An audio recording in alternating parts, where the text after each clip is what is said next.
શ્રી તેની નોકરી પરથી પોતાના ઘર તરફ એકલા જતા તે વખતે આરોપીઓએ ઊભા રાખી ફરિયાદીને થોડા દિવસે પકડી રાખી તેના પેન્ટના ખિસ્સામાંથી રોકડા રૂપિયા 23,000ની લૂંટ કરી નાસી ગયેલ, જે રૂપિયામાંથી 20,000ના મુદ્દામાલ સાથે એક આરોપીને ગણતરીના કલાકોમાં પકડી પાડતી Udhna police station surveillance team ગત તારીખ 18/2/2024ના રોજ બપોરના સમયે ફરિયાદી કડોદરા ખાતેથી નોકરી કરી ઉધના લક્ષ્મીનારાયણ BRTS બસ સ્ટેશનથી પ્રભુનગર તરફ એકલા ચાલતા જતા હતા અને મરાઠી સ્કૂલની પાછળ પહોંચેલ તે વખતે પાછળથી બે અજાણ્યા સરદાર ઈસમો આવેલ છે। બંને ઈસમોની ઉંમર આશરે 25 થી 30 વર્ષની હશે। જે બંને ઈસમોમાંથી એક ઈસમ ફરિયાદીને કહેવા લાગેલ કે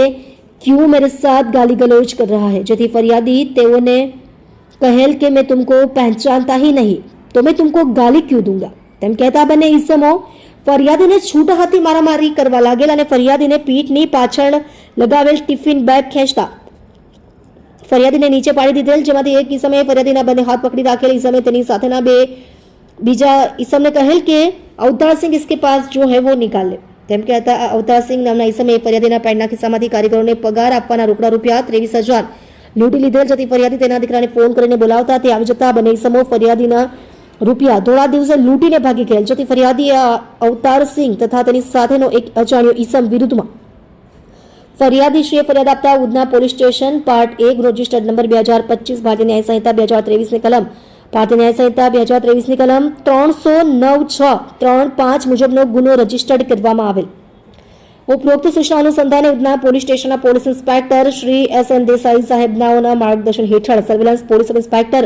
શ્રી HZ પટેલ નાઓના નેતૃત્વમાં સર્વેલન્સ સ્ટાફના હેડ કોન્સ્ટેબલ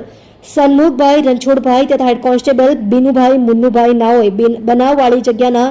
આજુબાજુના સીસીટીવી ફૂટેજના આધારે સદર લૂંટ કરનાર આરોપી નામે અવતારસિંહ ત્રિલોકસિંહ ભાદા ઉંમર વર્ષ 23 રહે BRC ગેટ પ્રભુનગર જૂના ગુરુદ્વારા ઉધના સુરત શહેરનાને પકડી પાડી લૂંટમાં ગયેલ મુદ્દામાલ રૂપિયા રિકવર કરી ખૂબ જ સારી અને પ્રશંસનીય કામગીરી કરી છે। આપ જોઈ રહ્યા છો ગુજરાતની સૌથી પહેલા ખબર આપતી Surat express news channel director Rajesh મંગલેની સાથે।